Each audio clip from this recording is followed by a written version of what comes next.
Hello and welcome to Distilling Cyber Policy.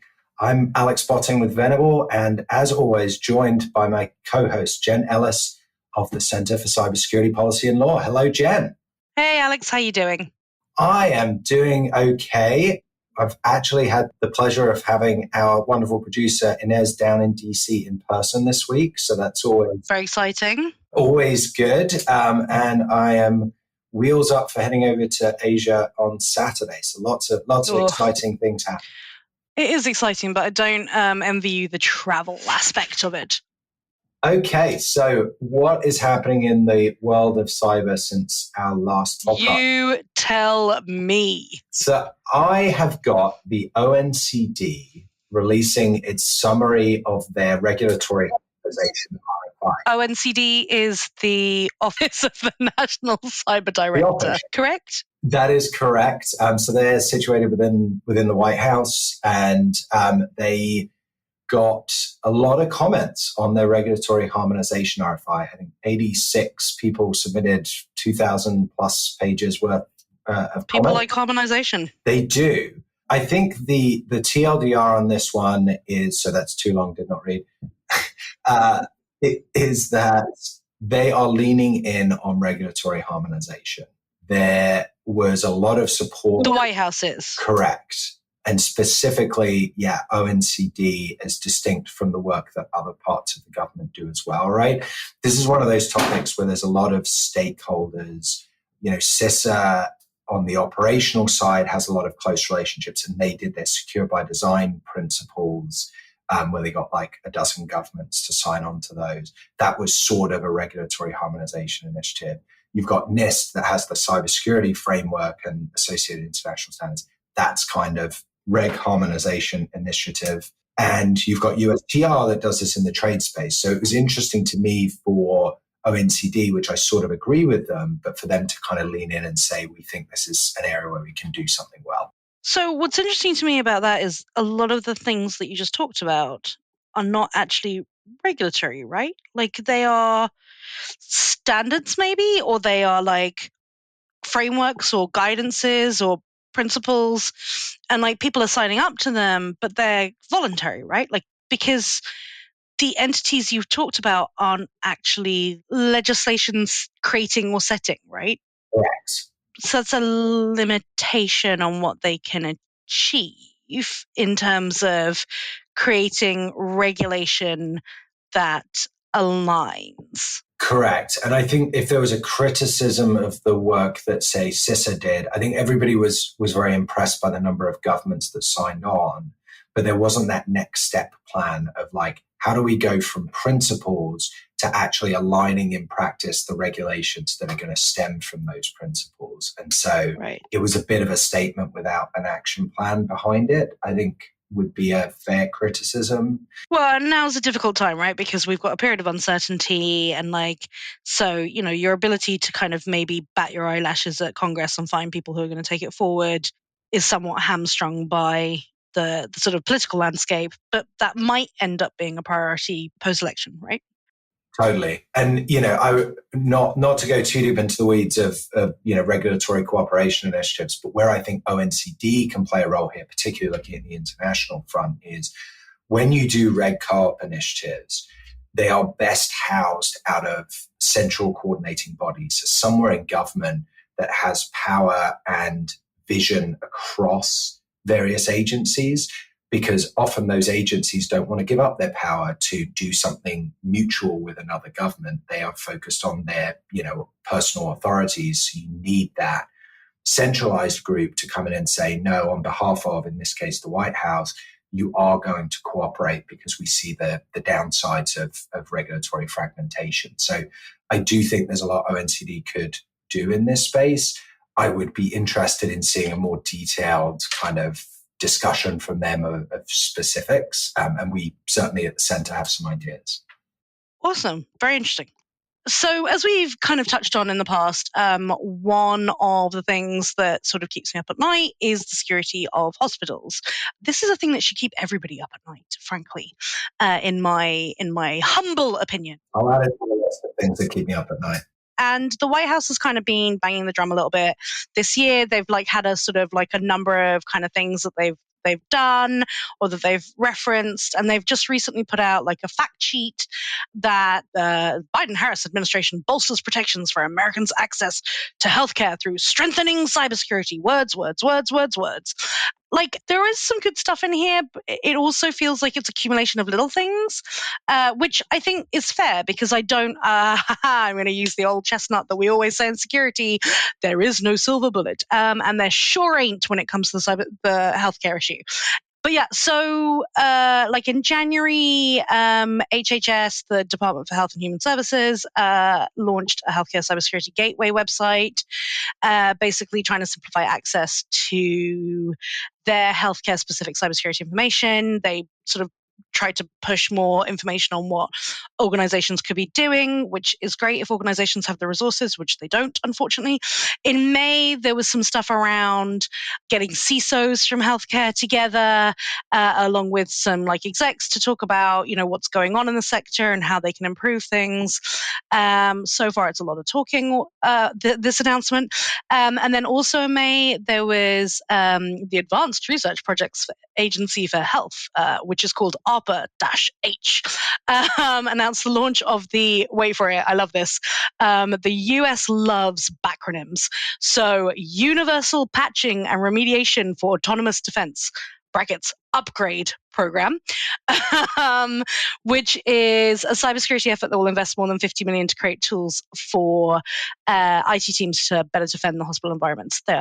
So this one I'm interested in, right? Because I think this idea of actually funding work in hospitals to get patching and remediation done is very interesting. I think what remains to be seen, and the concerns people have had in the past is making sure that the funding actually goes to the work that needs to be done. And in hospitals, it's very difficult because there's so many things that money could, so many demands that money could have on it, right? So what are they announcing now? What's the new bit? So they're kind of highlighting rather than really announcing that the private sector is playing its role. Yay! So they're calling out two companies that have extremely deep pockets and do a lot of kind of, CSR or ESG, corporate social responsibility, or environmental and social good, I think ESG. Tested yourself. How many acronyms are there in our space? But basically they invest money in sort of nonprofit type work and they try and support society in some different ways. So the first is Google. They are, and I think have been, providing endpoint security advice for free, which is my favorite price, as we talked about before, free to rural hospitals and nonprofit organizations. They have a pool of funding to support software migration, and they're committing to launching a pilot program with rural hospitals to develop packaging of security capabilities to fit the hospital's needs. That I like for a couple of reasons. One, again, favorite price, free. And two, the focus on rural hospitals, I think, is really, really important here, because I think the rural hospitals are the ones that are basically disappearing.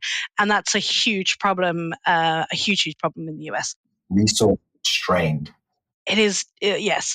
And then the second company being called out and gifted with a halo is Microsoft. They have not reached my favorite price of free, but they're doing pretty good with a 75% discount on security products optimized for smaller organizations. And then they've also said that for participating larger rural hospitals, again, focus on rural, I like. Microsoft is basically providing its most advanced security suite at no additional cost for 1 year if you're an existing Microsoft customer. So that was a little kludgier for me. But anyway, I'm glad that they're doing stuff and I like it. It is good that they're focused on the healthcare sector and they're recognizing the challenges that exist in the healthcare sector. I urge more private sector entities to think about how they can work with and support healthcare without trying to add a lot of handcuffs and turn it into a sales opportunity.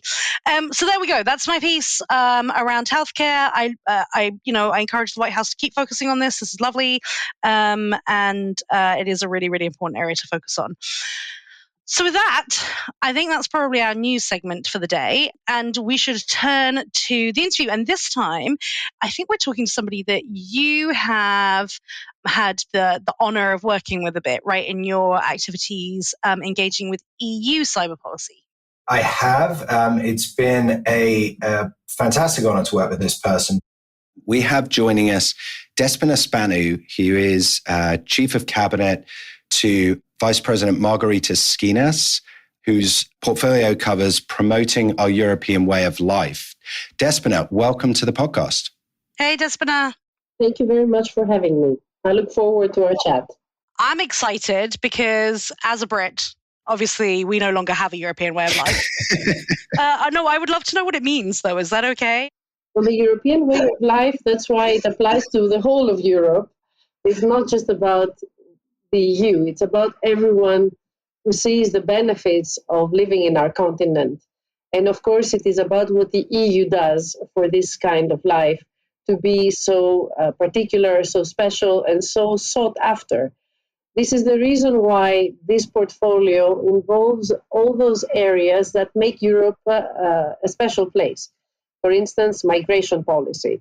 Migration has been the hot topic of the last decade at least and in particular in the European Union. It is a matter that decides polls, that decides elections very often. It is a difficult subject, and it is because so many people who have good reasons to want to leave their homes and their countries seek refuge and seek a better life, often in Europe.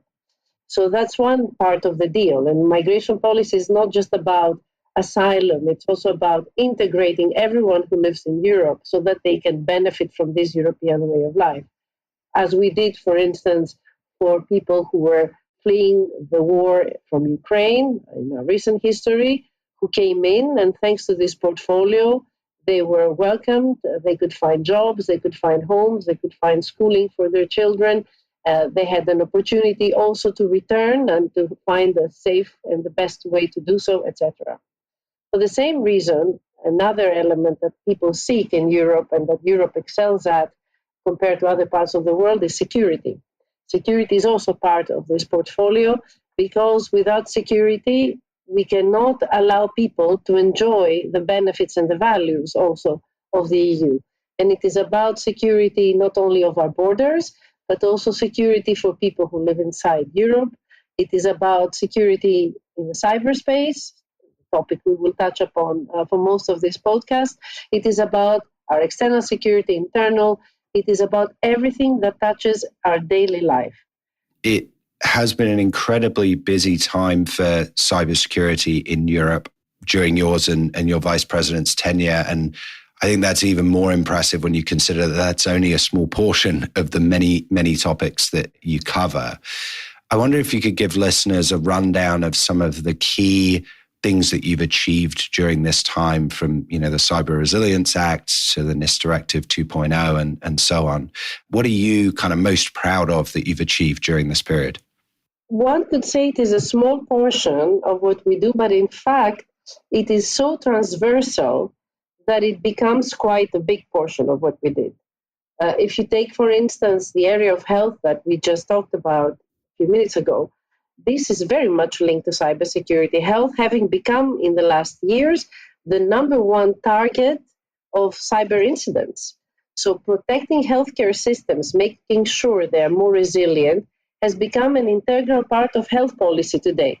So what has been actually a pride of ours in the last 5 years is that we did not treat cybersecurity as a standalone policy. We treated it as a policy that applies across the board, across all policies, that became a value of our security union and a very important pillar of it, dare I say.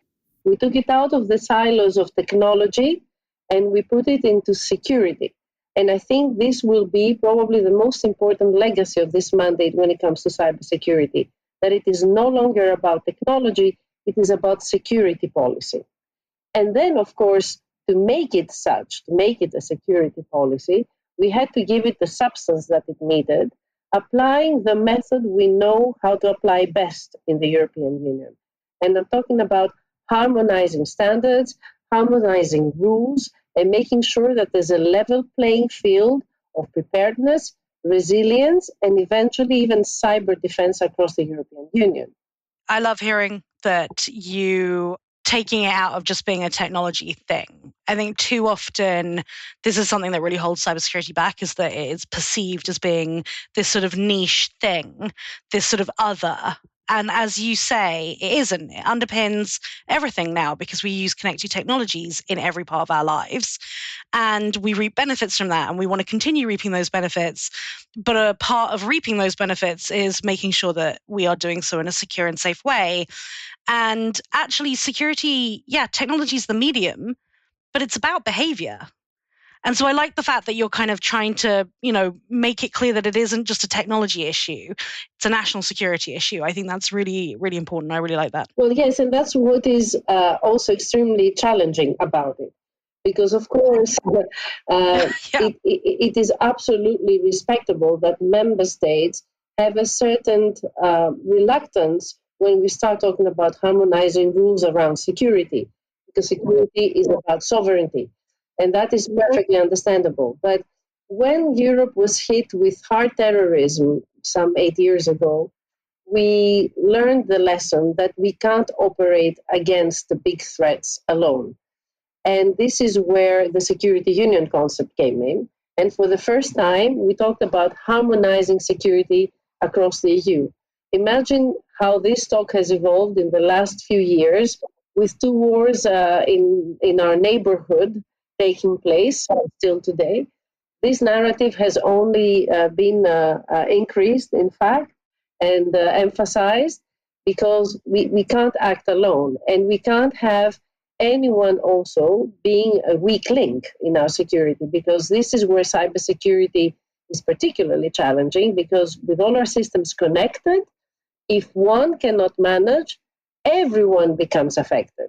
I always give the example of the COVID certificate, which was a very popular instrument during the pandemic, and one that facilitated our lives. In fact, it allowed us to move not only internally in our countries, but also across the EU and even across the world, because it became a standard globally. The COVID certificate entailed citizens giving access to their personal data, and it was based on a system that was common across the European Union, with cybercrime seeking how to breach such systems systematically. You can imagine that giving access to one country, what it would have meant for the whole of the EU and all citizens that were giving access to their personal health data through the COVID certificate. So it was a great test, actually, of collaboration, of a common system in which millions, hundreds of millions of Europeans were giving access, trusting that it's going to work. And it worked out okay. I just want to drill down on that because this is, for those who aren't steeped in Brussels and the back and forth between member states and the EU institutions, there is often this tension around cybersecurity, right? Is it national security? Is it a digital single market issue? And, therefore, what things can the Commission do versus those that remain the purview of member states? And in cybersecurity, it feels like that rested more with the member states, say 10 years ago, than it does today. If we look at some of the areas that we've seen most activity over the past few years, things like the Cyber Resilience Act, the cybersecurity certification schemes, those are going to be EU-wide in their application, versus, say, the NIST directive, which really started out as setting a common baseline, but allowing member states to sort of gold plate or, layer on additional requirements on top. Do you get the sense that there is an increasing understanding at the member state level of why we do need harmonization in the cybersecurity space? Absolutely. The attitude and the philosophy has changed dramatically in the last 10 years. When we proposed the first NIS directive, which is the first ever cybersecurity law, it is about the protection of our critical infrastructure. We also proposed to member states to create CERTs, to create emergency response teams, because not all of them had a national emergency response team. We asked member states to establish a cybersecurity strategy, and then we went about creating obligations for critical operators, critical infrastructure operators. it was so difficult for member states to accept that we were penetrating in a way, to use a word that is linked to cybersecurity, we were penetrating into their security domain. And it took us a long time to negotiate, and we ended up with a directive that had a lot of minimum harmonization requirements, so areas where we still allowed national approaches to be applied. When we moved to NIS2, just some 4 years ago, we negotiated that legislation within record time. And of course, we went for maximum harmonization, and we even reached an agreement by which today, if you violate risk management measures or you fail to report incidents as a critical entity, you are fined, and dare I say, important fines. So there are sanctions that are linked to such violations for both essential and important entities. So very large scope of operators of services in our society. So we've come really a very long way. And the reason is that cybercrime and cyber incidents have grown, are part of the reality of all businesses. If you look at the fact that we moved from banking and financial institutions being the number one target to health being the number one target, an area where cybersecurity had never been even addressed in the past, I think everybody sees the need. Of course, this understanding of harmonization and having common standards and agreeing to work together on cybersecurity always comes with a caveat of public security. So member states always maintain, for sovereign reasons, the ability to, of course, take extra measures or different measures. So this is always the understanding. But the desire for member states that we work together, especially the 27 member states, often the Commission has to fight for its place at the table, even though we are the ones proposing the legislation. But the idea of working together is now established. NIS is the Network and Information Systems Directive, right? Am I right in saying if it's a directive, then there is a sort of set of, there's like a legal framework provided, and then member states basically implement it in a way that fits within their own jurisdictional legislation, whereas if it's a regulation, then they take it word for word and it is applied exactly as is. Is that correct, or have I misunderstood that? Your reading of European law is absolutely correct, and as a lawyer, I congratulate you for your understanding. It's not always clear to people what's the difference between regulation and directive. Having said that, this is exactly what I meant, that there are directives with minimum harmonization and directives with maximum harmonization. So here we moved from NIS 1, proposed back in 2013, to NIS 2, which allowed for maximum harmonization, including sanctions. So this is where we've seen a growth in the thinking and the desire of member states of working together. It is still a directive because, of course, there are differences in the way member states set up their system of security. They have different authorities. Some member states integrate security into national security entities.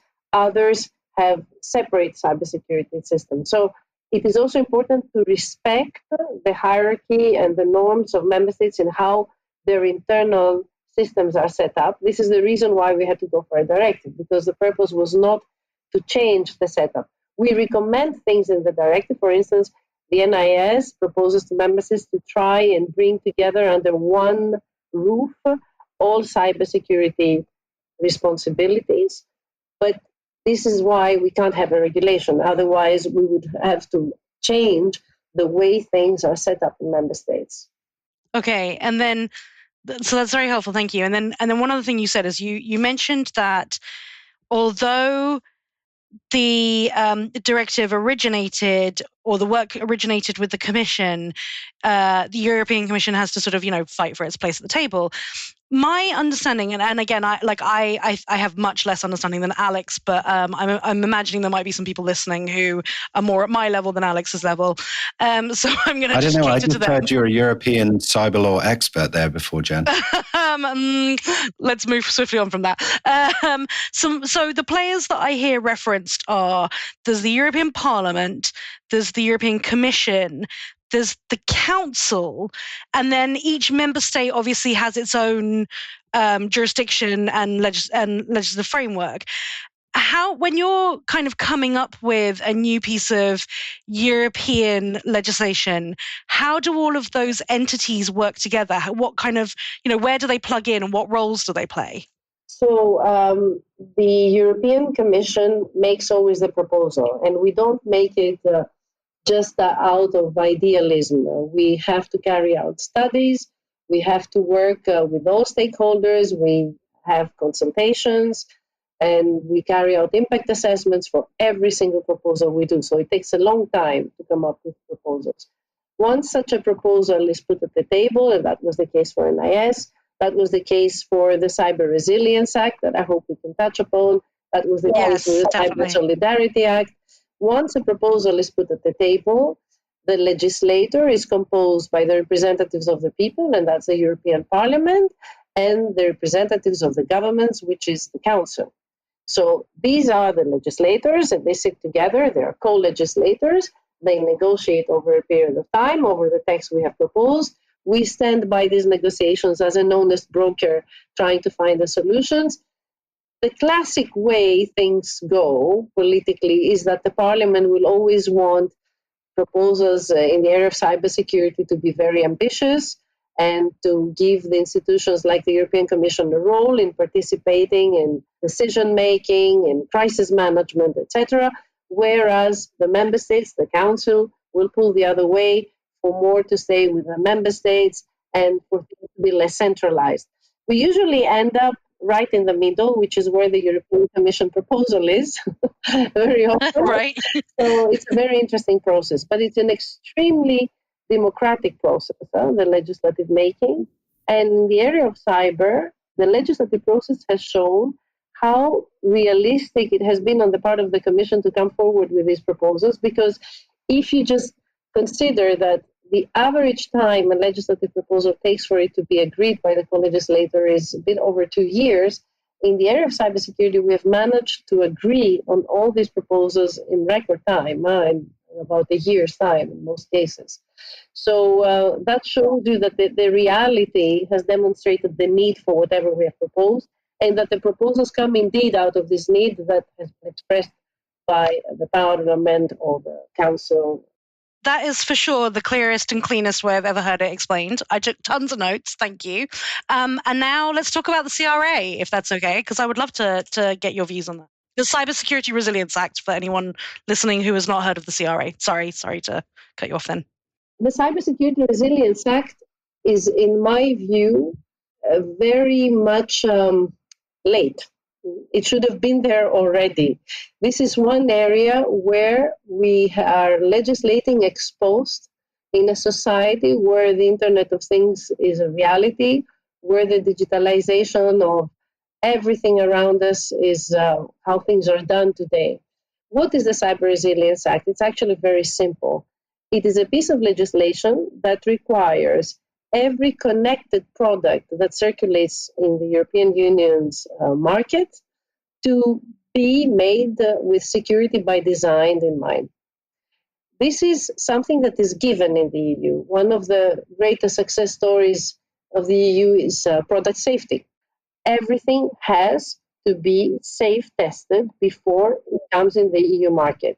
And it is both tested at the borders when it is imported, but also in the market. And every Friday, whoever wishes can register on social media or wherever they wish, and they receive the list of products that are withdrawn every week from the market, thanks to this market surveillance system that we have on product safety. So if one market surveillance authority finds in a random market control one product, one faulty product, one product, for instance, that is flammable, or an electrical product that again is faulty, then it gets removed from the whole of the EU, because we have an extremely competent system of information that goes directly to everyone, and the products get automatically removed.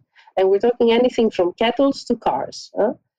This is a very big scope, the product safety legislation. This does not exist for connected products. I always give the example of a smartphone. for which product safety legislation covers all its external qualities so that it doesn't burn your hands or that it does not get on fire while it's in your suitcase and you're flying. But when it comes to its security, in its connectivity qualities, it has never been checked by anyone other than, whatever the manufacturer has voluntarily done.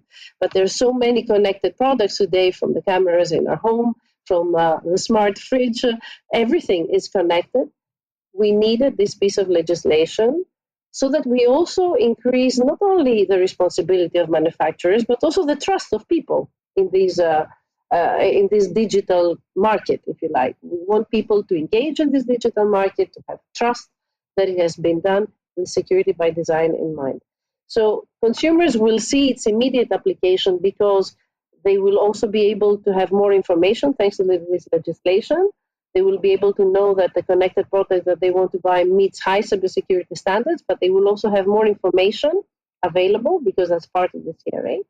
And of course, for the market, it will be a game changer because there will be a new system, a system of trust, of people working together. And we hope that this will make things go faster for the digital market and, of course, with more trust across the board. And certainly a mission there that we've stood hugely behind with the Cybersecurity Coalition in terms of from a safety perspective, from a security perspective, obviously a gaping hole to not have any requirements in order for products to be sold into the EU market. From here, there's going to be an awful lot of work over the next 2 years or so to make sure that the Cyber Resilience Act is ready to go into effect. There's a number of standards that need to be developed, more, let's say, meat on the bones of various requirements like the SBOMs and the security requirements that need to be put in place and vulnerability reporting requirements and so on. Can you give us a sense of, what is likely to be coming up over the next 6 to 12 months on that front that listeners may want to engage in? Well, I think we are very aware, as also responsible for implementing these rules, that for businesses, especially small and medium-sized, but all businesses, but member states, implementing these rules will be quite a task. It's necessary, but we have full understanding that this is going to take some time. And we are going to be helping with a lot of support throughout the process. So you can expect a lot of guidance from the European Commission, a lot of discussions on the implementation of particular aspects of the CRA. I think what will be important is for everyone to prepare for the mechanisms that are integrated. When it comes to the reporting, yes, that is also being set up, also with the help of ENISA, European Cybersecurity Agency, that is working on this reporting system. We shouldn't call it a database. It will be a reporting system for vulnerabilities, which will also help everyone get better informed about threats or incidents and therefore prevent them from spreading over. So I think this is the direction we would advise people to work on. The Resilience Act is expected to enter into force in the course of this year, but it has a transition period of 3 years for the application of its essential requirements. So there is sufficient time, I think, for everyone to get ready. The problem we will have, and you will allow me to move to one of my favorite subjects, but not necessarily for good reasons, is how we will find the people who will do all that. Because we know that the Cyber Resilience Act will create a much bigger need for all companies to have people with an understanding of cybersecurity, and for public authorities to also equip themselves with people who understand how to read, if you like, the security requirements of this legislation when it comes to the products that they will have to control before they come in the market. This cannot be the same people as the ones who do regular market surveillance today. So you either need to upskill or reskill these people, or you certainly need more people. And the problem is that we're already missing some 300,000 professionals just in the European Union when it comes to cybersecurity. So that will be the challenge, and that's where we should be working all together private and public sector to equip ourselves with skills, either by reskilling existing workforce or by bringing, there's no either or actually, and by bringing more people into the profession. So what you're saying is there'll be jobs. Absolutely. I couldn't agree more. I want to pivot forward in a moment to the transatlantic discussions, but I just wanted to take a pause before we do to recognize the work that you have played during that time. We've talked through the NIST directive through to the current day. You were the original architect of the NIST Directive 1.0 when you were back at DG Connect as head of unit there, which is actually where you and I first met and first started working on these issues together. And I believe you just came up on 20 years of service in the commission. Wow. The Amazing. amount that you have achieved and overseen during that time is remarkable. So I just wanted to make sure listeners were aware of it, but also express our own thanks for what you've achieved during that time. Good call out, Alex. Congratulations. Well, the one thing that was definitely correct was that I recently, was recognized for 20 years of service in the European Commission. But the rest, actually, I need to challenge because, indeed, I had the chance to be cybersecurity director in DG Connect. It's been now 7-8 years ago. But frankly, I owe everything that we have done in cybersecurity, and we owe to a fantastic team of people who demonstrated an exceptional commitment. And I think it's more important to speak about that, the teams of people that work for this legislation, because I remember people who were giving up weekends and holidays and summer plans when it was necessary to design the Cybersecurity Act. The Cybersecurity Act was designed over a summer with a team of people who were all simply committed in doing it because it was absolutely necessary. This is very much a collective piece of work. It's never one person. Oh, you're making me really misty-eyed. That's so lovely. I really love that. Definitely.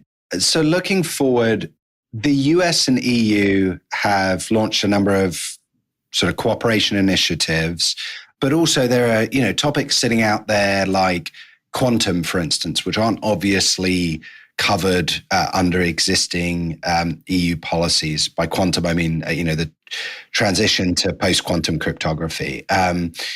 What do you see as the main priorities across all of those bucket of initiatives that are not quite yet finished or not quite yet taken up as we move into the next 5 years?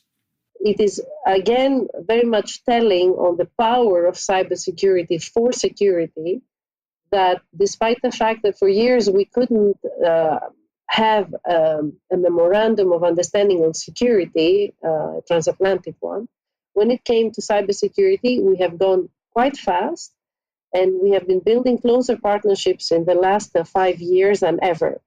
So last January, so just a few months ago, we signed a very specific work product, which is called the Joint Cybersafe Products Action Plan, which is no less than a true collaboration in a search to find common standards so that we bring together what we discussed, the Cyber Resilience Act and the U.S. Cyber Trust Mark labeling scheme. Okay, so to try and see that products start to look alike when it comes to the assurance of cybersecurity across the Atlantic. So this is, if it works and if it goes ahead as planned, it can generate truly a fantastic transatlantic security by design product alliance, I would call it. Then I think if we do that, we will achieve a fantastic global market between the EU and the US. Then we also have an ongoing cyber dialogue for some years now between the European Union and the US. And there we have agreed to also advance our common work on critical infrastructure protection.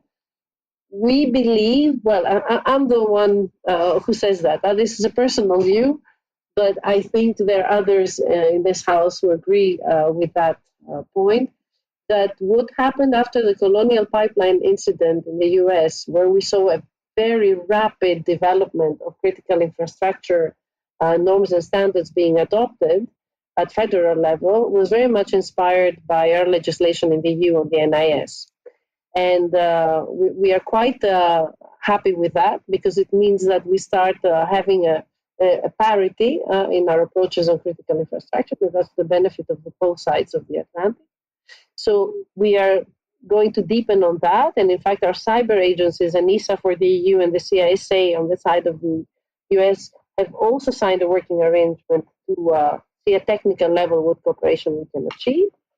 And we also try to discuss crisis management. And for me, this is possibly the most important area we need to continue working on, because the day we will need it, we should be ready with a mechanism to work together against a big crisis in cyberspace, which is something that could happen. We know it. That's waiting out there. Yeah, I think if we've learned anything recently, it's that, right? That's what the last few years have taught us. And in that dialogue, to mention what Alex referred to, we have included post-quantum cryptography, as well as cybersecurity of AI, of artificial intelligence. Quantum cryptography, because this is an area of strategic importance, I think, for everyone concerned. You know that just recently, earlier this month, we published a recommendation on post-quantum cryptography, which is about the need to coordinate within the EU to try and have a transition to a quantum-safe digital infrastructure across all the 27 member states. So we try to help those that are behind, and those that are more advanced to work together and to have the same level playing field, if you like. And these complements discussions that are already taking place at the level of the transatlantic cooperation dialogue that we have with the US. The same stands for AI and cybersecurity. This is the hype right now. That's what everybody's talking about. And again, there we have included that in our cyber dialogue, because we are trying to address, as you know, that in the EU through the regulatory way, with the AI Act. We know that this is not seen the same way on the other side of the Atlantic, but that does not mean that we can't work together and that we cannot develop a common understanding in how we deal with cyber and AI. Yeah. There's a lot, basically, is what you're saying. There's a lot going on. There's a lot that you guys have still got on your plates. And there's a lot of cooperation going on, and a lot of work to make sure that we are harmonizing where we can, which I think is really critical to support, as you said, a digital global economy. I want to echo Alex's comments and thank you for all the work that you and your teams have done. There is a lot of really phenomenal work, and I think it is clear that in many ways the EU is ahead, right? Is sort of leading a lot of these conversations and driving to take bold steps that need to be taken. Exactly as you said, they needed to be done, and I think it's really sort of setting an agenda globally. So, congratulations to you and your team. Thank you for everything that you've done. And thank you for joining us today and talking it through with us. Well, thank you very much for giving us the chance to speak as European Commission. Thank you, Jen, because I know how involved you are, and it's also very nice to have a powerful woman, because that's, as you know, an area where we're also trying to have more women in cybersecurity. Many thanks Indeed. to Alex, who is constantly everywhere and seeking to promote dialogue between stakeholders and regulators. I think it's very healthy, it's very necessary, it's what makes things go faster and better. Thank you again. So, Alex, I'm really enjoying life these days, because when we finish the interview, I no longer get consumed by a creeping sense of dread over the mystery trivia master segment, because instead now we have this cool community corner thing where we get to talk to sort of all sorts of people doing interesting things around cyber policy, right? That is so much more fun and relaxing. I think all editorial decisions should seek to reduce existential dread. I've always said that. I like that as a policy. I do really like it. So today we are being joined by somebody that I consider a friend, who I have known for some time. I don't get to see him very often. This is the problem. All of you lovely people who are in the US, I don't get to see you anywhere near often enough. And unfortunately, the last time I asked Bryson to speak on something with me, I clobbered him with a mallet. I don't think he was very fond of me at that moment. Interesting. Anyway, I should do a proper intro. So today we are joined by the founder and CEO of Scythe, Bryson Bort. He's also the founder of Grim, the co-founder of ICS Village, which is a 501c3, which he co-founded with Tom Van Norman. Super active at DEF CON for those that go, but also they do a bunch of other things. And one of the other things that they do is they organize and host a conference in DC it's a hybrid conference, actually. It's there's a virtual element, which I think is a very cool thing. And there's an in-person element in DC, and it's called Hack the Capital, and it's kind of grown. And it was on recently. And so I thought Bryson could come and tell us a little bit about what some of the highlights were out of Hack the Capital this year. Bryson, thanks for joining us. Absolutely. Glad to be the random community member for today. I will have to warn the audience, since I did get concussed by a inflatable mallet at the Policy Village about 2 years ago. My memories have been a little sketchy. So to set the scene on Hack the Capital, it sounds like something that would end up with you in a federal prison. Do you want to walk us through the goals? Yeah, that's fair. Oh, look at you being all professional, Alex. Remember years ago, say like 6 or 7, when Hack the Anything was cool? That's where the name originally came from. And there were no sinister overtones or undertones to the policy conference that we created out of our nonprofit. At that time, it was pretty much just me and Tom with a rotating set of volunteers. Jen had mentioned DEF CON. We've also been a part of RSA since 2015. We support other conferences, sometimes internationally. And we thought, since we both live near the Washington, D.C. area, what better place to actually talk about critical infrastructure than the people who can impose bad regulations and potentially fund good ideas. And so that was the origin of Hack the Capital. And it's this past one that we just had at the end of May was the 7th one. We will be back next year.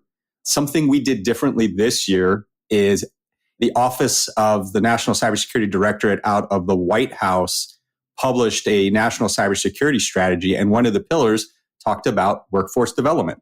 And for years, everyone has been moaning, why don't we have more trained people in this space? There are X cajillion jobs that are available. Now, I'm not going to dispute the numbers, but when it comes to critical infrastructure, that gap is even more glaring. Very few people really understand what in critical infrastructure really means. You can grow up with a phone and have pretty easy access to a computer, which is why getting to IT is a lot easier than getting into operational technology, where you don't just naturally run across a programmable logic controller that you can play with. So that was a lot of the mission for the village. And with a philanthropic grant from the Gula Foundation last year, we started building out a pilot program. It has an apprenticeship element. And the idea is, instead of the 4-year college, what if we could have an apprenticeship or a trade piece where folks can come in, get a certain amount of training, and then be accepted into on-the-job training at asset owners and manufacturers for a full-time employment.